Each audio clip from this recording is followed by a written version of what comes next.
बिहार के मुजफ्फरपुर से ये बड़ी खबर। मुजफ्फरपुर में एक बड़ा सड़क हादसा पेश आया। डिसबैलेंस होकर एक कार हादसे का शिकार हो गई। 5 लोग की मौके पर मौत की खबर है, 4 की हालत गंभीर बताई जा रही है। आपको बताएं कि महाकुंभ से लौट रहे थे ये सभी।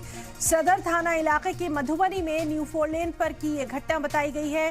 कार में 9 लोग सवार थे। नेपाल के मोहतरी के रहने वाले थे ये तमाम लोग। तो इस वक्त की बेहद अहम खबर बिहार से, जहां मुजफ्फरपुर में बड़ा हादसा पेश आया है। सड़क हादसा, एक कार अपना तवाज़ुन खोकर हादसे का शिकार हो गई।